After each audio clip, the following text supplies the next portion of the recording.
Hello दोस्तों, मैं मनीष मालव। स्वागत है आपका आपके अपने यूट्यूब चैनल फ्री की एजुकेशन 4.0 में।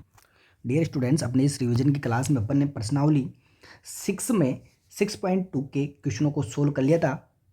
इसके बाद अपनी नेक्स्ट एक्सरसाइज आती है एक्सरसाइज 6.3, जिसमें अपन यहाँ पर उदाहरण जो है इन उदाहरणों को समझेंगे और साथ ही जो ये प्रमेय है 6.3 6.4 इस प्रकार जो प्रमेय आगे की प्रमेय उनके आधार पर किस प्रकार क्वेश्चनों को सोल्व किया जाता है ये अपन इस वीडियो में देखेंगे। देखिए दोस्तों, यहाँ पर मैं प्रमेय को समझाऊंगा किस प्रकार प्रमेय का यूज किया जाता है क्वेश्चनों में, और इसके बाद अपन क्वेश्चनों को सोल्व करेंगे। देखिए प्रमेय है आपके प्रमेय 6.3। देखिए इसको पढ़िए। यदि दो त्रिभुजों में संगत कोण बराबर हो, ये जो अपन समरूपता पढ़ते हैं यहाँ पर संगत जो शब्द है ये बहुत इंपॉर्टेंट शब्द है। देखिए दो त्रिभुजों में संगत कोण बराबर हो, तो देखिए दो त्रिभुज है आपके सामने, एक तो है ABC और एक है DEF। तो उनकी संगत भुजाएं एक ही अनुपात में होती है, इसलिए ये त्रिभुज क्या होते हैं, समरूप होते हैं। देखिए दोस्तों, इसने क्या बोला कि दो त्रिभुजों में अगर संगत कोण बराबर हो, क्या हो, संगत कोण बराबर। जैसे कि ये त्रिभुज लिया, इसका ये जो कोण है कोण A किसके बराबर हो, कोण D के, और इधर कोण B किसके बराबर हो, इसके करेस्पॉन्डिंग एंगल के यानी कि संगत कोण के E के बराबर हो। इसी प्रकार ये जो C कोण है ये किसके बराबर हो, अगर F के बराबर हो। ठीक है, अगर इस प्रकार ये संगत कोण क्या हो, बराबर हो, मतलब कि ये कोण इसके बराबर और ये कोण इसके बराबर और ये वाला कोण किसके बराबर, इस कोण के बराबर हो, तो क्या होता है कि इनकी जो संगत भुजाएं होती है, ध्यान देना, संगत भुजाएं क्या होंगी, एक ही अनुपात में होंगी, यानी कि अनुपात क्या होगा, इनका बराबर होगा। अब देखिए संगत का मतलब अपन यहाँ पर बखूबी से समझेंगे। देखिए अगर त्रिभुज ए बी सी लिया और दूसरा लिया मैंने त्रिभुज कौन सा, DEF, इस प्रकार लिया, तो देखिए मैं इसको चल रहा हूँ किधर की तरफ से, ए से बी की ओर, फिर बी से सी की ओर, फिर सी से वापस ए की ओर, मतलब कि इस प्रकार ABC से चल रहा हूँ मैं। तो इसमें जो दूसरा जो त्रिभुज है आपके, इसमें किस तरफ से चल रहे हैं अपन, डी से, देखो डी से ई की ओर, ई से एफ की ओर, इस प्रकार अपन इसमें चल रहे हैं। तो इनकी जो संगत भुजाएं होंगी इसी क्रम में, ध्यान देना, इनकी जो संगत भुजाएं होंगी इसी क्रम में अनुपात में बराबर होंगी। तो देखिए ए बी है तो इसके संगत कौन सी, डी होंगी, तो फिर अगली जो बी सी आएगी, बी सी ई एफ के संगत होंगी, और फिर सी ए या फिर ए सी, कैसे बोल सकते, सी ए किसके संगत अनुपात में होंगी, एफ डी के संगत में अनुपात में होंगी। ये होता है इसका संगतता का नियम। अब देखिए यहाँ पर संगत कोण क्या हो, बराबर हो, तो इनकी भुजाएं एक के अनुपात में होंगी। तो ये त्रिभुज के जो नियम होगा, ये कौन सा नियम होगा, आपके समरूपता का नियम होगा, यानी कि इस प्रकार समरूपता का चिन्ह लगाते हैं, यानी कि त्रिभुज ABC समरूप होगा DEF के। तो ऐसी कंडीशन में ये जो AB है, AB का अनुपात किसके साथ, DE के साथ, DE AB बटा D बराबर होगा BC बटा EF, ये जो BC है बटा होगा EF के बराबर, और फिर बराबर तीसरी जो भुजा होंगी ये CA बटा क्या होगा, FD, क्या होगा, FD होगा। तो दोस्तों इस प्रकार इस नियम को ए नियम बोला जाता है, समरूपता नियम बोला जाता है इस नियम को। ठीक है, अब देखिए ध्यान देना, यहाँ पर इसी नियम को इस प्रकार भी बोला जा सकता है, ए नियम, क्या बोला जा सकता है, कोण नियम, एंगल नियम। देखिए दोस्तों एंगल नियम क्यों बोला जाएगा कि कोई भी त्रिभुज होता है, इस त्रिभुज में अगर दो कोण बराबर हो तो तीसरा ऑटोमेटिक ही बराबर हो जाता है दूसरी त्रिभुज के। भाई ये इसके बराबर, ये इसके बराबर, अगर ये दोनों कोण आपको दिए गए हैं तो ये आपस में बराबर हैं, तो ये तीसरा जो कोण होगा आपके, ये वाला ऑटोमेटिक बराबर हो जाए। क्यों होगा, क्योंकि त्रिभुज के तीनों अंतःकोणों का योग कितना होता है, 180 डिग्री होता है। जैसे कि मान लीजिए अगर ये यहाँ पर 50 डिग्री है और ये 70 डिग्री है, इधर भी 50 डिग्री है, इधर 70 डिग्री, यानी कि दो कोण संगत कोण तो क्या है आपके, बराबर हैं, तो तीसरा ऑटोमेटिक बराबर होगा। क्यों होगा, क्योंकि इसका अगर कोण निकालोगे तो 180 में से क्या घटेगा, इन दोनों का योग घटेगा, तो 120 घट जाएगा, 50 और 70 कितना होता है, 120। तो तीसरा कोण कितना बचेगा आपके, 60 डिग्री बचेगा कि नहीं बचेगा, तो ये कोण कितना आ जाएगा, 60, तो ये भी कितना आएगा आपके 60 डिग्री आ जाएगा। तो यानी कि इसको बोला जाता है कोण नियम। अब देखिए थ्योरम जो आपके है 6.4, ये इसकी जस्ट ऑपोजिट है, देखो इसमें तो क्या था कि कोण बराबर थे, जैसे कि कोण ए किसके बराबर था, कोण डी के, और बी किसके बराबर था, ई के, और सी किसके बराबर था, एफ के बराबर था। तो यहाँ पर कोण बराबर थे तो क्या होता था, भुजाएं समान अनुपात में होती थी। अब क्या बोल दिया इसने, जस्ट ऑपोजिट कर दिया कि अगर इसमें, इस वाली थ्योरम में अगर ये भुजाएं समान अनुपात में हो तो उनके संगत कोण क्या होंगे, बराबर होंगे। तो ये दोनों तरीके से आपको क्वेश्चन पूछा जा सकता है, भुजाएं दे दे तो ये कोण पूछ सकता है, या फिर कोण देकर आपको क्या पूछ सकता है, भुजाओं का अनुपात पूछ सकता है, या भुजाओं का मान आपसे पूछ सकता है। और इस नियम को बोला जाता है आपके SSS, साइड साइड साइड नियम, यानी कि भुजा भुजा भुजा नियम बोला जाता है इसको। अब देखिए इसके बाद आती है अपने पास थ्योरम 6.5। देखिए यदि एक त्रिभुज का एक कोण दूसरे त्रिभुज के एक कोण के बराबर हो तथा इन कोणों को अंतर्गत करने वाली, ध्यान देना यहाँ पे, ये शब्द जो है अंतर्गत जो शब्द है ये बहुत इंपॉर्टेंट है, करने वाली भुजाएं समान अनुपात में हो तो त्रिभुज समरूप होते हैं। देखिए दोस्तों, दो त्रिभुज बना लिए मैंने इस प्रकार, दूसरा त्रिभुज ये बना लिया मैंने, ठीक है, ये ABC, इधर PQR, ठीक है। अब देखिए इसको पढ़िए, एक त्रिभुज का एक कोण दूसरे त्रिभुज के एक कोण के बराबर हो। देखिए मान लीजिए मैं ये वाला कोण लेता हूं, कोण B किसके बराबर है, कोण Q के, एक कोण बराबर दे दिया इसने, और जो कोण बराबर है तथा इन कोणों को अंतर्गत करने वाली भुजाएं समान अनुपात में हो, मतलब कि दो भुजाएं समान अनुपात में हैं, यानी कि इस कोण से, यानी कि ये जो कोण बना हुआ है ये किन किन भुजाओं से मिलकर बना, वो अंतर्गत भुजाएं कहलाएंगे आपकी, मतलब कि ये जो कोण है इस भुजा से और इस भुजा से मिलकर बना, इधर इस भुजा से और इस भुजा से मिलकर बना हुआ, यानी कि इस भुजा से कोई मतलब नहीं है यहाँ पर। तो इसका मतलब क्या हुआ कि ये जो कोण है अगर बराबर हैं दोनों त्रिभुजों में तो इसके अंतर्गत करने वाली जो भुजाएं होंगी ये दोनों की दोनों ही, इधर इधर, ये दोनों क्या होंगी, समान अनुपात में होंगी, यानी कि समानुपाती होंगी। मतलब कि कोण B बराबर है कोण Q के, तब क्या होता है इस समरूपता के नियम में, यानी कि ये त्रिभुज समरूप होंगे कब, त्रिभुज ABC समरूप होगा PQR के, कब होगा, जब एक कोण बराबर हो, साथ में ही उनके अंतर्गत करने वाली भुजाएं क्या होंगी, समान अनुपात में होंगी। तब AB यानी कि ये भुजा अनुपात किसके साथ, PQ के साथ बटा PQ के साथ, बराबर किसके, BC बटा QR, ठीक है। तो दोनों त्रिभुज क्या होंगे, समरूप होंगे। अब देखिए यहाँ पर मैंने जैसे B बराबर लिया तो आप AB ले सकते हो। जब A लोगे तो कौन कौन सी संगत अंतर्गत भुजाएं, इधर वाली और इधर वाली आएंगी, ऐसे इधर वाली और इधर वाली आएंगी, क्योंकि ये कोण बनेगा यहाँ पर, ये दोनों कोण बराबर, क्योंकि जिन भुजाओं से कोण बनता है ये अंतर्गत कोण है यहाँ पर, बीच में जो मध्य कोण बनेगा इनके बीच में। तो इस प्रकार ये थ्योरम अपन क्वेश्चन में काम लेंगे, और तमाम भर्ती परीक्षाओं की तैयारी करने वाले जो मेरे अभ्यर्थी हैं, मेरे साथी हैं, उनके लिए भी ये शानदार एक्सरसाइज है, वो भी इस एक्सरसाइज को पढ़ सकते हैं। चले दोस्तों, अपने उदाहरण नंबर 4 है। देखिए आकृति 6.29 में यदि PQ समांतर है RS के। देखिए दोस्तों ये आकृति बनाई हुई है मैंने, इसमें PQ जो है ये वाली जो भुजा है किसके समांतर है, RS के समांतर है, ठीक है। तो यहाँ पर दिया है, ऐसे लिख लेते हैं, दिया है PQ समांतर किसके, RS के हैं।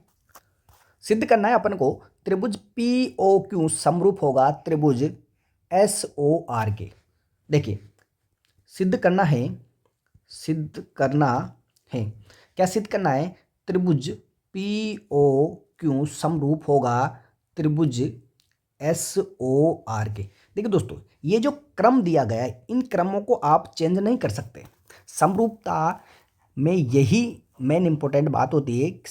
अब देखिए इसके बाद अपने आती है उपपत्ति, अपन को क्या करना है, सिद्ध ये करना है त्रिभुज समरूप होंगे, तो उपपत्ति। देखिए उपपत्ति कैसे करेंगे कि PQ समांतर दे रखी RS के, तो एकांतर कोण क्या होते हैं, बराबर होते हैं। देखो दोस्तों इस प्रकार दो रेखाएं अगर समांतर है और इस प्रकार प्रतिच्छेदी रेखा बनाए तो एकांतर कोण क्या होते हैं, बराबर होते हैं, यानी कि जेड आकृति से बनने वाला जो कोण होगा एकांतर कोण होता है। इस प्रकार ये जेड आकृति से, यानी कि ये कोण किसके बराबर, इधर वाले कोण के बराबर हो जाता है। तो सेम ऐसे ही यहाँ पर ये जो कोण होगा ये वाला जेड आकृति में चल रहा है, इस इस प्रकार चल रहा कि नहीं चल रहा। तो ये जो कोण होगा इस वाले कोण के बराबर होगा, ठीक है। तो यहाँ पर ये एस के बराबर हो जाएगा कोण पी। ठीक ऐसे यहाँ पर ये जो कोण क्यू है ये भी एकांतर कोण है, इस प्रकार जेड आकृति में चल रहा है ये वाला कोण, तो ये इसके बराबर होगा इधर वाले के, ये वाला कोण, ठीक है। तो कोण क्यू किसके बराबर हो जाएगा, आपके कोण आर के बराबर हो जाएगा। तो देखिए यहाँ पर मैं क्या करता हूँ, त्रिभुज लेता हूँ, त्रिभुज पी कौन सा, पी ओ क्यू, ये जो छोटा वाला त्रिभुज है पी ओ क्यू एवं त्रिभुज कौन सा अपने पास एस ओ आर में। देखिए चूंकि यहाँ पर क्या है, पी क्यू क्या है, पी क्यू समांतर है किसके, आर एस के, अतः एकांतर कोण क्या होगा, बराबर होगा, अतः कोण पी बराबर होगा कोण एस के, ये क्या है एकांतर कोण, कोष्टक में ऐसे लिख सकते हो। और इसी प्रकार कोण क्यू बराबर होगा किसके, कोण आर के, किसके, कोण आर के बराबर होगा, ये भी क्या होगा आपके एकांतर कोण होगा।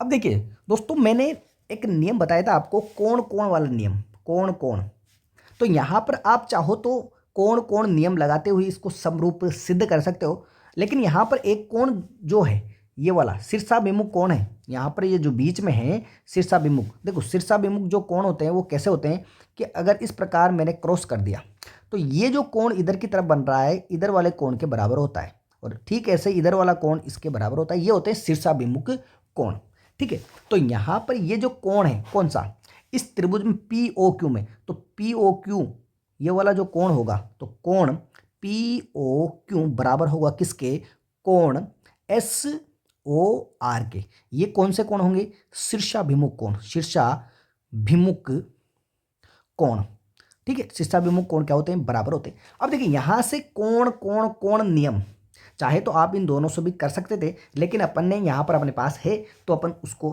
मैंने बताया था कि तीसरा कोण ऑटोमेटिक बराबर हो जाता है वैसे भी, ठीक है। तो कोण कोण कोण समरूपता नियम से दोनों त्रिभुज क्या हो जाएंगे, समरूप हो जाएंगे।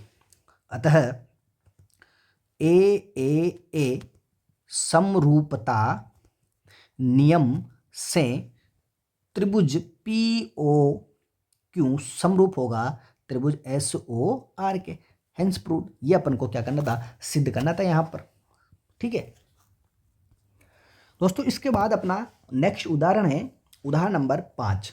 देखिए आकृति 6.30 में कोण पी का मान आपको ज्ञात करना है। देखिए दोस्तों यहाँ पर ये जो कोण है, ये वाला जो पी है कोण, इसका अपन को मान फाइंड आउट करना है। तो देखिए दोस्तों ये मान किस प्रकार फाइंड आउट होगा, अपन समरूपता की कसौटी लगाते हुए इन दोनों त्रिभुजों को क्या करेंगे, समरूप सिद्ध करेंगे। अगर ये समरूप सिद्ध हो जाते हैं तो अपन जानते हैं कि समरूप त्रिभुजों के संगत कोण क्या होते हैं, बराबर होते हैं। देखिए दोस्तों इसका तो कोण मैं निकाल लूंगा, यहाँ पर कैसे निकालूंगा कि त्रिभुज के तीनों कोणों का योग कितना होगा, 180 डिग्री होता है। तो 180 में से 8 और 6 140 हो जाएंगे, 80 और 60, तो 140 घटाऊंगा तो कितना आ जाएगा आपके पास, 40 बचेगा। इधर वाला कोण, ये वाला कोण आपके कितना बच जाएगा, 40 बच जाएगा। लेकिन अपन को ये वाला थोड़ी चाहिए सी का मान, अपन को चाहिए कोण पी का मान। तो कोण पी का मान कैसे निकालेंगे कि ये अगर दोनों समरूप अगर मैंने सिद्ध कर दिए तो संगत कोण क्या होते हैं, समरूप त्रिभुजों के बराबर होते हैं। तो कोण ए किसके बराबर, आर के, जो भी होगा इसमें, ठीक है। या ए के साथ ये भी हो सकता है, पी क्यू भी हो सकता है, जरूरी नहीं यहाँ पर ये हो। ये तो अपन जब सिद्ध करेंगे तब पता चलेगा ए किसके बराबर, क्यू के है कि आर के बराबर। लेकिन ये जो तीसरा कोण जो होगा पी, ये सी के बराबर होगा, तभी तो यहाँ पर अपन कोण निकाल पाएंगे। तो देखिए दोस्तों इसकी समरूपता कैसे सिद्ध करेंगे कि अपन को क्या दे रखा है, भुजाएं जो है आपके, भुजाओं का मान दिया गया है आपको, ठीक है। अगर भुजाओं का अनुपात बराबर सिद्ध कर दें अपन, संगत भुजाओं का अनुपात क्या कर दें, बराबर सिद्ध कर दें, तो ये दोनों त्रिभुज क्या हो जाते हैं, समरूप हो जाते हैं। तो देखिए यहाँ पर आप पहले इनको रफली करके देखिए कि √3 किसके साथ आ रहा है, यहाँ पर इसके साथ आ रहा है कि नहीं आ रहा। तो इसको 3√3 ये भुजा अगर लूँ मैं ऐसी वाली, कौन सी, ऐसी वाली, बटा क्या आएगा, √6√3। तो ऐसी जब ली मैंने तो मैं आर पी ले सकता हूँ नीचे बटे में, यानी कि इस प्रकार मैंने ये भुजा √3 से √3 कटेगा तो 3 2 6, यानी कि 1/2 आएगा यहाँ पर। ठीक वैसे ही इधर बी सी लूँ बटा इधर पी क्यू लूँ तो 6/12 बनेगा, 6×2 = 12, यानी कि ये भी कितना आ जाएगा 1/2। ठीक वैसे ही मैं इधर ये वाली जो है ये लूँ तो 3.8 बटा इधर 7.6। अब यहाँ से पॉइंट हटाना है और 38/76 बचेगा, तो 38 से 2 बार कट जाएगा, ये तो एक बार, 38 दूनी क्या क्या होता है आपके 76 होता है, तो ये भी कितना आ जाएगा 1/2 आ जाएगा। यानी कुल मिला के आपके पास यहाँ पर भुजाओं का अनुपात क्या आ गया, बराबर आ गया। तो इसका मतलब ये क्या होगा आपके समरूप होगा। तो देखिए दोस्तों इसको किस प्रकार अपन सोल्व करें। देखिए यहाँ पर लेंगे अपन त्रिभुज सॉल्यूशन त्रिभुज। अब देखिए यहाँ पर अपन को क्रम पता नहीं है कौन सा क्रम किस प्रकार होगा ये, तो अपन कैसे भी ले सकते हैं, जैसे कि त्रिभुज ए बी सी ये वाला क्रम ले लिया मैंने, त्रिभुज ए बी सी और इधर से क्रम ले लिया पी क्यू आर वाला, एवं त्रिभुज पी क्यू आर में देखिए यहाँ पर मैं क्या करता हूँ, ए बी बटा ए बी के साथ देखिए यहाँ पर ए बी क्या है 3.8 है, तो 3.8 के साथ कौन जा रहा है यहाँ पर, इधर ये अभी मैंने बताया था 7.6 वाला, ठीक है, ये मान आपके पास इधर जा रहा है। तो ए बी बटा क्या करता हूँ आर क्यू कर लेता हूँ, क्या करूँगा इधर से आर क्यू, ठीक है, तो यहाँ पर आर क्यू, ठीक है, बराबर ए बी कितना 3.8 बटा आर क्यू कितना 7.6। जब इसको काटोगे आप तो कितना आएगा 1/2 आ जाएगा। अब इसके बाद क्या करना है आपको, बी सी ये जो मान है आपके, तो यहाँ पर क्या करता हूँ मैं बी सी को किसके साथ लेता हूँ, देखो बी सी बटा, देखिए बी सी को किसके साथ, पी क्यू के साथ या फिर क्यू पी के साथ, देखिए क्यू पी, ठीक है, क्यू पी बराबर, देखो बी सी कितना 6 और क्यू पी कितना 12, कटेगा कितना आ जाएगा 1/2 आ जाएंगे। अब इसके बाद तीसरी भुजा कैसे निकालेंगे कि यहाँ पर क्या है 3√3 और उधर है 6√3, तो इसके बाद लेता हूँ मैं भाई ए बी आ गया, बी सी आ गया, फिर आएगा सी ए, क्या आएगा सी ए, ठीक है, तो सी ए बटा, तो देखिए सी के साथ मैं क्या लूँगा यहाँ पर पी आर, क्या लूँगा पी आर, तो सी ए कितना आपके पास 3√3 बटा 6√3, √3 से √3 कटेगा और एक 3×2 = 6, तो 1 बटा कितना आ गया 2 आ गया। इसका मतलब क्या हुआ, इन सभी का अनुपात क्या आ गया आपके पास बराबर आ गया, आया कि नहीं आया। तो देखिए चूंकि ए बी बटा आर क्यू बराबर बी सी बटा क्यू पी बराबर सी ए बटा पी आर, जब सभी भुजाओं का अनुपात अगर बराबर होता है तो त्रिभुज क्या होता है एस एस एस नियम से, तब एस एस एस भुजा भुजा भुजा नियम से क्या हो जाएंगे, दोनों त्रिभुज क्या हो जाएंगे समरूप होंगे। लेकिन ध्यान देना अब यहाँ पर ये जो त्रिभुज का जो क्रम है ये सेम नहीं रहेगा। यहाँ पर मैंने तो ऐसे लिया था क्योंकि अपन को थोड़ी पता था कि ये समरूपता किस तरीके से है, किस भुजा के साथ समरूप है। तो देखिए यहाँ पर इसका जो क्रम होगा आपके, जैसे कि त्रिभुज ए बी सी तो ऐसे ही रह गया, त्रिभुज ए बी सी समरूप होगा। अब देखिए कैसे पता लगाएं कि जैसे यहाँ पर ए बी और सी ऊपर तीनों के अनुपात से मैंने ए बी सी लिया, तो नीचे की तरफ आर क्यू पी क्या आएगा आर क्यू पी, इस प्रकार ये क्रम होता है आपके। तो त्रिभुज आर पी क्यू यानी कि त्रिभुज ए बी सी समरूप है आर क्यू, सॉरी यहाँ पर